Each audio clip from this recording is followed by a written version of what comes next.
there, and welcome to the Alberta Update, a first-hand look at what's happening in your province. I'm your host, Bruce McAllister. Thank you for being with us today. Well, there is no shortage of news in the province, in the country, in the world for that matter, and the Premier has been busy trying to deal with the unprecedented tariff situation from the United States. We're going to start by discussing that as we welcome in the Premier, who is freshly back from a trip to Houston. Premier, you must be running on fumes. Thanks for joining us. My pleasure. Nice to talk to you, Bruce. Let's start with this. It's tough to keep track of the tariff situation in the United States. It does seem to change daily, even hourly sometimes, as you know.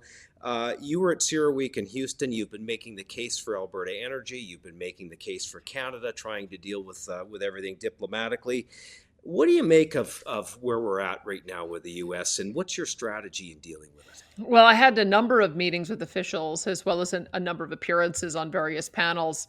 And whenever I was asked that question, I said, well, I haven't looked at Truth Social for the last 10 minutes, so it might have changed. And so just keep in mind, whatever I tell you, it's the same kind of thing because it is moving that quickly. What I would say is that we began with a couple of things. The U.S. President talked about having tariffs that were related to addressing the border issues and fentanyl. And quite frankly, I think that Canada and Alberta in particular have risen to the occasion. We've put an extra $30 million of resources for specialized teams at our border, plus another $30 million in this most recent budget to tackle contraband trafficking. The feds have come up with $1.3 billion in combination. We've got dog teams, we've got commercial vehicle inspection units, we've got drones, we've got more personnel, we've got Black Hawk helicopters, and we're finding, quite frankly, that there is also a contraband coming up from the United States, crystal meth and guns and cocaine, and so this is a problem we have to deal with jointly. So the fact that we've got a czar in place means that I think those tariffs should be off the table. The second round of tariffs is just related to all of the trade irritants. And there's so many of them that the president identifies. That's why people keep getting confused about what it is really about. But it's pretty clear that because there is a buildup of a number of different irritants, the only way to address that is through a review and renegotiation of a comprehensive Canada-US-Mexico free trade agreement. And so the sooner we can get to that negotiation, the better. It's set to come up for renewal in 2026. I think everybody has an appetite to start negotiating it sooner. And now that there is a new federal leader of the Liberal Party who will become prime minister in short order, that should be the first matter of business. Calling an election so that we can get a 4-year mandate for someone to be at the table to renegotiate USMCA. In the meantime, we've also been hit with 25% tariffs on aluminum and steel. And I think that's related to those being two strategic metals and manufacturing capability that the Americans want to build up. And it's unfortunate, because they really should look at us as a secure supplier of that with a North American fortress kind of mentality. We haven't been able to make that case on those two commodities yet, but I hope we can.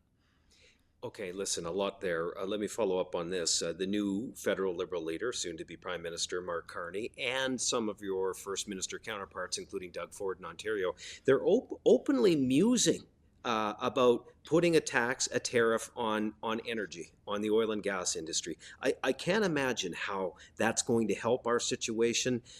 You met with First Ministers yesterday. Can you share with us any of that conversation and what you are in turn telling them? Well, I can tell you threatening to cut off energy is a very bad idea with this U.S. president. I think we saw how that escalated. When the president got word that there was the potential for electricity to be cut off to 3 major centers in the United States, he responded by wanting to bring tariffs up to 50% on aluminum and steel. And it was only when Premier Ford backed down that we ended up with just 25% on both of those as planned. It's not smart to play around with energy policy and to use energy in that fashion. I mean, that has started wars around the world. So let's just realize that we have to have a measured response, a proportionate response. And I think that that's what you've seen that the premiers and the federal government have come up with. There is $30 billion worth of goods that have been identified that have an easy replacement. I know it's painful anytime tariffs come in. I do not love the idea of a tariff war at all because it just hurts Canadians when import tariffs are put on. But the notion behind those first $30 billion was to identify products that could be easily replaced by goods coming elsewhere. All of the premiers as well have talked about suspending future purchases of US alcohol, as well as taking a buy local approach. We want to be able to, and we announced this too, we want our procurement practices to prioritize Alberta businesses, Canadian businesses, and countries that honor their free trade agreements. So I've seen those same kinds of approaches being taken across the country. Now that the new aluminum and steel tariffs are in, the federal government has announced another $30 billion worth of import tariffs. We're still going through that list to make sure that there isn't anything on there that's going to cause unnecessary hardship to our citizens and to our businesses. But that to me is what a measured approach looks like, is we can't afford to go dollar for dollar with the United States. They're too big. And our proportion of exports relative to theirs is just such a much larger part of our economy. So we've got to be measured in our approach. And my approach has been let's do Team Canada where it makes sense, but let's make sure that we're not going too far and then resulting in a counter reaction that is going to be damaging and destructive to the relationship and to both parties. So that's a little bit of the dance that we're trying to do right now. Sounds a lot like common sense, Premier. So, listen, let me ask you about this. Part of the reason you were in Houston is to tell Alberta's story, because we can't rely on a federal Liberal government to tell our story for us. We know that.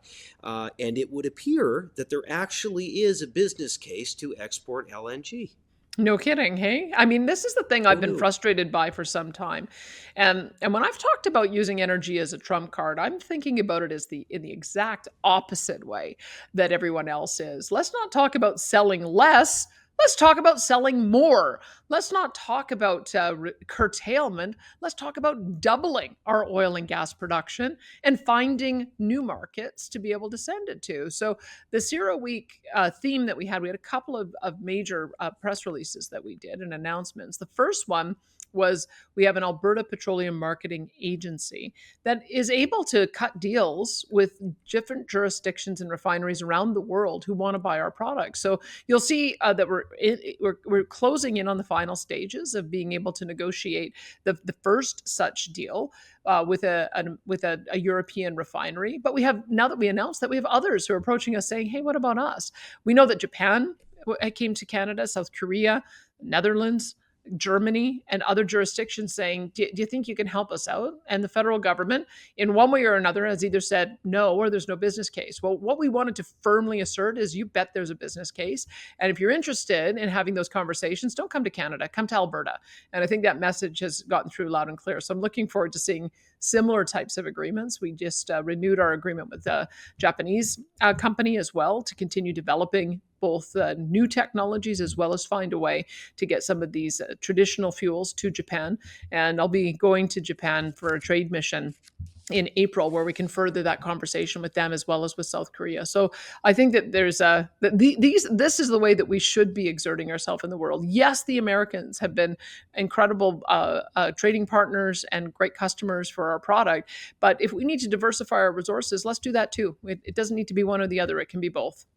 Exactly. Nice to see some of the Eastern politicians starting to realize that, as you just said, Premier. Listen, we could talk about this all day, of course, but I want to ask you about something else, because you're governing here, and there's a lot going on.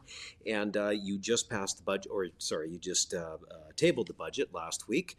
Part of that is a huge income tax cut, one that you promised to deliver, and you're delivering it at the same time as a deficit budget. And with what's going on with inflation and everything else, it's a good time to give Albertans a bit of a break. Tell us more about your strategy. Well, I did not love having to put forward a deficit budget projection, but we also had to be realistic and honest with Albertans about what our current turmoil means to us. If oil prices stay low, and I think they're around $65 of WTI, I've said in the past we need $75 oil or $74 oil in order to balance that. That cuts into our revenues. If the differential widens because of tariffs, that also cuts into our revenues. And if we end up with with tariffs causing job losses, that also will reduce our corporate and personal income tax. So we had to put forward a worst case scenario budget based on what a lower revenue picture would look like, and as a result, that's what resulted in the deficit. And then we had to make a choice about, do we delay the tax cut further? And that was the argument I made last year. I was worried about the instability in prices and worried about running deficits. And what we heard from Albertans is we're hurting and we need the relief now. And when you're in a tariff war where prices are going to go up, we made a collective decision that delivering that tax cut now would be one of the ways that we'd be able to offer that relief to tax-paying families. So we've given them $1 billion that will help people defray their costs and be able to meet their priorities.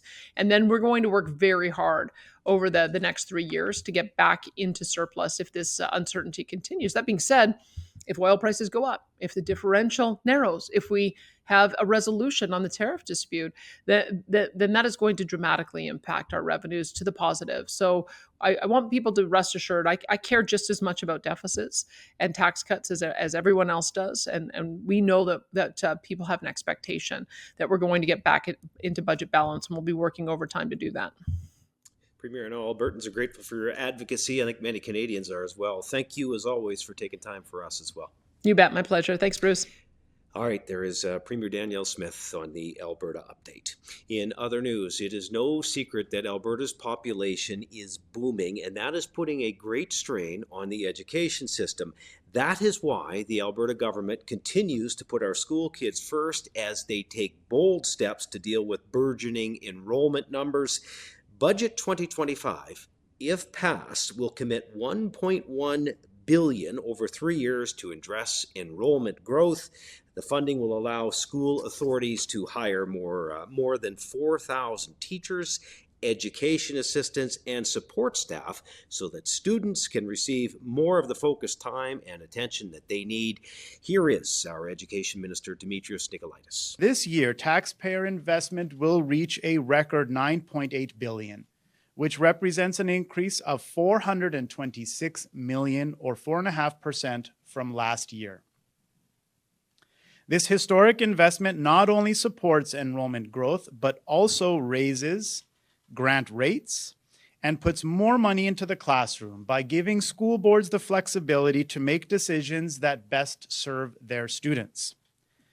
More than 98% of education's budget flows directly to our school boards, who can deliver services to students.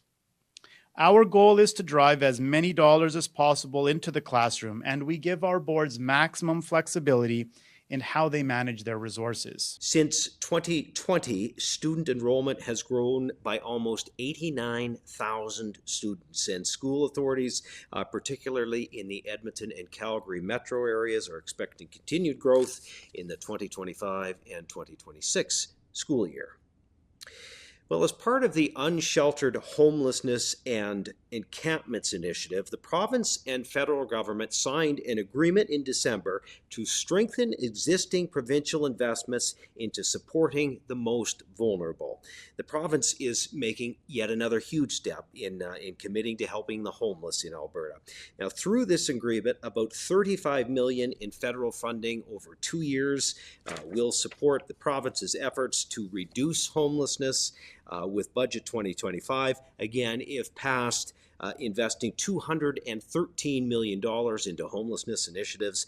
These projects include investments in shelter safety, accessibility and capacity, as well as transitional housing and supports for Albertans experiencing unsheltered homelessness. Here is the minister responsible, Jason Nixon. In our province, we recognize that encampments are just not a safe place for vulnerable people to live, especially during harsh and cold winters. Encampments are dangerous. They are places where vulnerable Albertans have frozen to death. They have been victimized by gangs, and far too many people have lost their lives as a result of that. That's why we have in Alberta taken action significantly to increase supports for available shelter, for support services, and for specialized housing across the province. Last year, we made the biggest investment in homeless supports in Alberta's history, nearly $220 million. And through Budget 2025, we are investing even more in this upcoming year on this important issue. Since creating Alberta's Action Plan on Homelessness, Alberta's government has been working diligently to support Albertans experiencing homelessness and helping to make homelessness brief and non-reoccurring. The minister also pointing out that since establishing the navigation centres in Edmonton and Calgary to provide social service supports for the homeless, more than 9,000 unique individuals have been connected to life-changing services. Well, Alberta is growing rapidly, as we talked about a few minutes ago, and with that growth comes the need for more smart infrastructure investments to keep our province moving safely and efficiently. And that man who joins us now has a big task in front of him, dealing with major roads and bridge projects in northern development, the big cities, everything else. He is the Minister of Transportation and Economic Corridors, Devin Dreeshen. Good day, Minister. Thanks for popping by.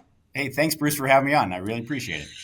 It's got to be a tough job, because I know everybody wants their project, and you have to prioritize for the province, and you are always going to take heat no matter what you do. That said, there is a project that you're moving forward that I think all of Albertans have been waiting for, the extension of Highway 686 and some other northern infrastructure projects. They contribute to economic growth in a big way. Maybe speak to that first, then we'll get into some of the other things. Perfect. Well, you're absolutely right. Obviously, rural Alberta, and especially northern Alberta, contributes so much to the province and also to our budget. Billions of dollars of royalties come from northern Alberta. And Highway 686, not just on the economics of royalties coming in, is important even on safety egress, or having other access points of northern communities in case of wildfires or disasters to be able to get to safety without having to go through one way in and out through certain highways. So Highway 686 ultimately is going to go west of Fort McMurray, going to Peerless Trout Lake, and it'll be a new highway over 200 kilometers long, which the 3 First Nations that are along that new highway we've consulted with, and they're wildly supportive of this project for all the reasons of opening up economic opportunities and jobs, as well as for safety egress in the area. So Highway 686, really connecting northern Alberta east to west, is a big project, and something we're really, really positive to see that in Budget 25. Perfect, Minister, and the Indigenous commitment huge there as well. I'm glad you brought it up. Listen, Budget 2025 includes a significant investment in transportation and water infrastructure, and I think it's $8.5 billion. You'll correct me if I'm wrong. How will the projects improve daily life for Albertans and support long-term economic growth? Well, overall in the province, we have about $75 billion worth of road and bridge assets all across the province that the province owns. And so being able to maintain those highways and bridges obviously helps people get to school, get to work, and be able to get around our beautiful province in a safe manner. So the huge amounts of investments that are going to maintain those roads and bridges are obviously part of this budget. We got a 4% increase just in transportation and economic corridors budget. So that's something that there's going to be lots of projects all across the province that will help, every corner of the province and people being able to get home safely. Hey, let's talk about photo radar for a minute. I've been hearing Albertans complain about photo radar forever. That said, police will tell you that it's a necessary resource to deter drivers, speeders, and those who might drive dangerously. But the last thing you want is budgets being padded by photo radar. So your government is doing something about it. Tell us what's happening and how it's being received. So we've eliminated fishing holes in Alberta. Something that, to your point, we've heard from so many Alberta drivers that they feel that they're being taken advantage of in certain areas, whether it's at transition zones, at the bottom of a hill, not clear signage or awareness of certain photo radar locations. And obviously they're in places where they're actually very safe roads. So something that we've done, we've engaged with municipalities that use photo radar and law enforcement to make sure that we could come up with a compromise that still uses photo radar as a tool to make sure that we can have safe roads, but that it won't be used for government revenue generation. So we have municipalities making tens of millions of dollars on photo radar tickets without actually seeing a benefit to any of the safety metrics that they'd have in that area. So that's something that come April 1st, there's going to be new guidelines. All the fishing hole areas will be removed in the province, and any new locations are going to primarily be in school, construction, and playground zones. But there is going to be exemptions for municipalities to be able to say if there's a really bad area that needs some sort of extra enforcement, that they're obviously going to be allowed to make the case for that to happen. And then obviously a 2-year audit by the provincial government to make sure that it's not being abused as a location. So some big changes coming April 1st. Listen, when April 1st arrives, the potholes will arrive with them. Of course, the frost comes out of the ground, and that means road and highway maintenance. It's that time of the year again. That's going to be a big part of your budget. How do you go about prioritizing that and every year to contribute to keeping the roads safe for everybody? So we have 25 capital maintenance contracts for around the province, and we've seen an increase in 5% in this budget if it gets passed for more dollars going out to make sure that we can fix those potholes or ruts, or be able to make sure that ditches are trimmed, and obviously in the winter that roads are plowed. So that's obviously a very important aspect of our budget, to make sure that capital maintenance is there when it's needed. And we have a great set of almost like an army within the department that goes out to try to find out where they need to be able to put this really important investment. And it's something that we will also work with municipalities and just Albertans to be able to call in to say where there's a pothole, so that they know where to go to fix them. Minister, I mentioned off the top of the interview here that the rapid growth in the province is one of the reasons that you are so busy. I think it's that way with every ministry. That said, how do you balance the need for new roads, the need for new projects with upgrading existing infrastructure? Obviously, you need to crunch those numbers, as you did before you brought the budget forward. But this is the time of year when you need to do it. Yeah, you're right. And there's, whether it's health or education, the number 1 and 2 largest spending ministries, they're obviously depending on growth and population growth, but also transportation is the same way. A great example was the ring road in Edmonton on the southwest side. It was eventually to be planned to go out to 6 lanes, but in 20 years from now. But the amount of population growth that happened in that area meant that we had to add an extra bridge and actually add more lanes on that ring road to be able to accommodate for the population growth. So even in transportation, you see these, it's all planned out, it's all carefully engineered with our civil engineers. But when there's a huge demand of more roads being needed, with about 500,000 new Albertans showing up in the last 3 years, that obviously puts a stress on our road network, and we have to make sure that we keep up. Well, hopefully Highway 2 is fairly busy with Oiler fans heading down to watch the Flames in the long playoff run this year. We'll look forward to that, Minister. We want to make sure that they get home safely. You bet. A little shot at my Oilers friend. Minister, thank you as always for your time. We appreciate it. Yeah, thanks so much. There is the Minister of Transportation and Economic Corridors, Devin Dreesen, joining us. Well, Alberta's government is modernizing the province's professional regulatory legislation. Currently, Alberta Advanced Education administers 9 pieces of legislation supporting 28 regulations that govern 22 professional regulatory organizations. If passed, the Professional Governance Act would consolidate and streamline advanced education's professional governance legislation from 9 separate acts into one, ensuring that all affected professional regulatory organizations are held to the same high standard of practice, including the requirement to protect the public interest. Here is the Minister of Advanced Education, Rajan Sawhney. Many of these disparate pieces of legislation are also outdated, especially in terms of provisions for the use of modern communication and technology. Outdated provisions would be repealed and replaced to recognize technological advancements and bring advanced education's professional regulatory bodies up to date. For example, usage of electronic signatures, electronic records, delivery of electronic notices, and virtual meetings.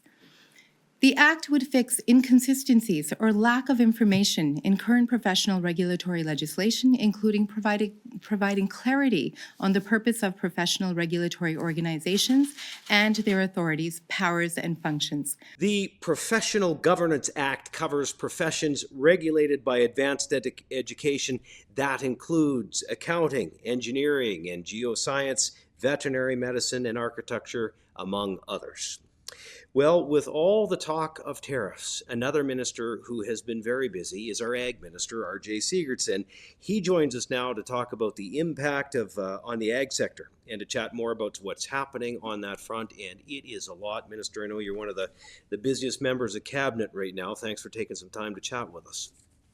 Well, it's a great time to be here, Bruce. Talk about an issue that, of course, is front and center to our farmers and ranchers and our agri-processors in the province right now. Yeah, well, like I said, we appreciate it. Hey, let's start with this. With nearly 600 producers and over 800 products already part of the Made in Canada labeling program, can you explain the Made in Alberta label and how consumers can use it to identify products that are made here in our province? Absolutely. This was an initiative that started a couple of years ago. What we heard from a lot of our Alberta producers was that both globally and locally, consumers were looking for a clearly identifiable way to be able to draw them to those Alberta made products. So the province launched the Made in Alberta label, in which we do have 600 producers now actively displaying that on 800 different products. It's actually been very successful, both on the marketing globally of Made in Alberta, but also allowing a lot of our consumers here to be able to look right on the shelf, see that Made in Alberta label, and know that they're buying and supporting local. Minister, one of the we're talking a lot about the tariffs from the U.S., but we should mention the tariffs from China. They're having a big impact, certainly on the sector that you represent. So let me follow up with that a little bit. I know it impacts canola oil. I know it impacts pork. In your opinion, how critical is it for Albertans to be buying local right now? And what are you telling people about those tariffs?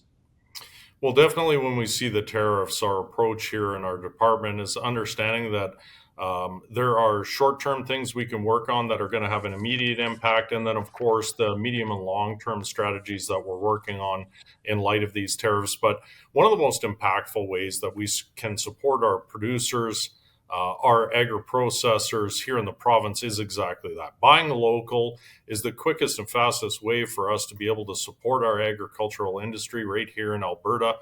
We see a lot of our grocers already moving to displays in which they're displaying Made in Canada products as well as Made in Alberta products. We're very thankful for that cooperation. I see that groundswell coming, and I'm really thankful to everybody that is making those decisions to be able to buy local, support local, for the impact that it's having in supporting our farmers and ranchers here in our province and all across Canada. Yeah, I guess it gets difficult when you think about balancing the long term efforts with the immediate needs, as you just touched on. I'm going to get you to follow up on that, but first, some context. We've been talking as well about interprovincial trade barriers and trying to do something about those. So, what other immediate measures, Minister, can you work on? What else is being considered to help Alberta's food producers? Well, definitely, when we're looking at our long-term or medium and long-term strategies, interprovincial trade is top of mind. We conducted a Lloydminster pilot that was hugely successful, a partnership with Saskatchewan that had a really positive outcome. And in light of the tariffs right now, we have been meeting. I've been meeting with ag ministers across this entire country. It has really brought to the top of that discussion how we can continue to support each other by increasing and improving interprovincial trade, and we see a lot of interest in that from other ag ministers right now, really coming together and understanding that in the light of these U.S. tariffs and the looming China tariffs too as well, that the best thing we can do is support each other from coast to coast to coast. I've heard you talk about the $250,000 Buy Local initiative, the strategy for Alberta's ag industry. How is that being employed? How is it working, Minister? And is it going to have an impact, hopefully, for the better for the ag industry?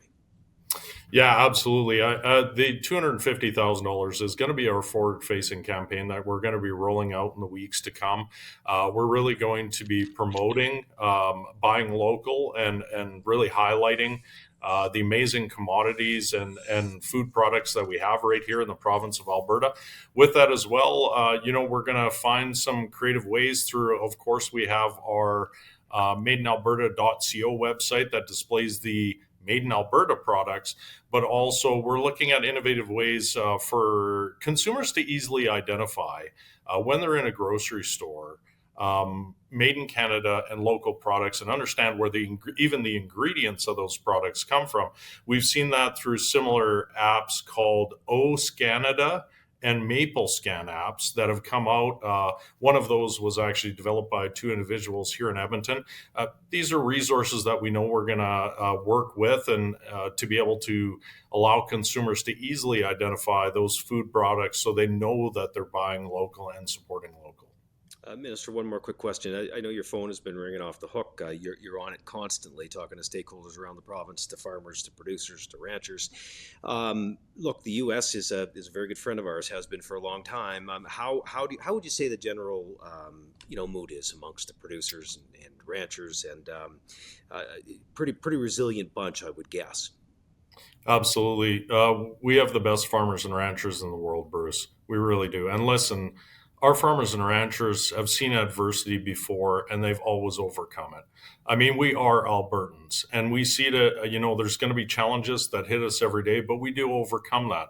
What I saw when I was down in Washington, even at the convention, NASDAQ convention, with secretaries of departments of agriculture from all across the U.S., they understand how important Alberta is as a trading partner. Our food supply chain is very integrated from north to south, and I continue to spread the message down there that we are stronger together, and that this trade relationship, this partnership we have, is essential to food security and also food affordability. This is something our Premier herself has been tirelessly traveling and making sure she's connecting with individuals in the U.S. to spread exactly that message on the agricultural front and, of course, on all fronts, including energy and other sectors. And I'm very, very thankful to have a premier who is leading in this very important time and approaching it in a diplomacy way that's really having an impact and actually making a difference. Look, I'm glad you brought that up, Minister, because we talk so much about the energy industry with good reason. It impacts so many, but maybe ag doesn't get the headlines as much as it should. I know you and the Premier are working tirelessly for our producers and ranchers. Thank you for that, and thanks for taking some time to visit us today. We appreciate it. Thank you so much, Bruce. There is the Minister of Agriculture in Alberta, R.J. Sigurdson, joining us on the Alberta Update.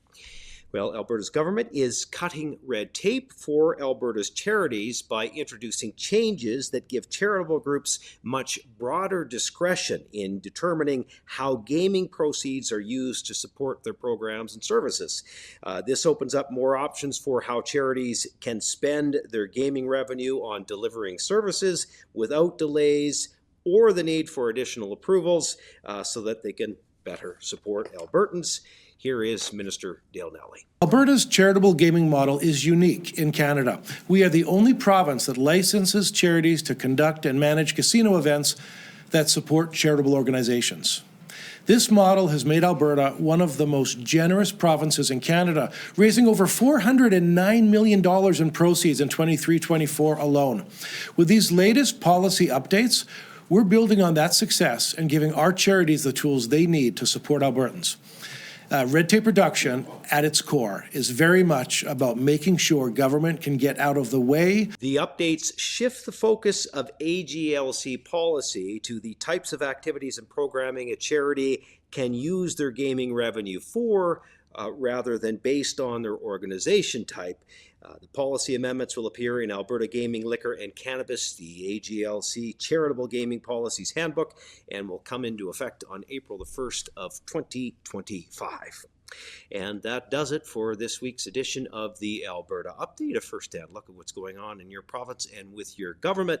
A reminder, you can find us on YouTube or Rumble or any of the socials as well. We do this every week that the legislature is sitting, and we will be back again next week.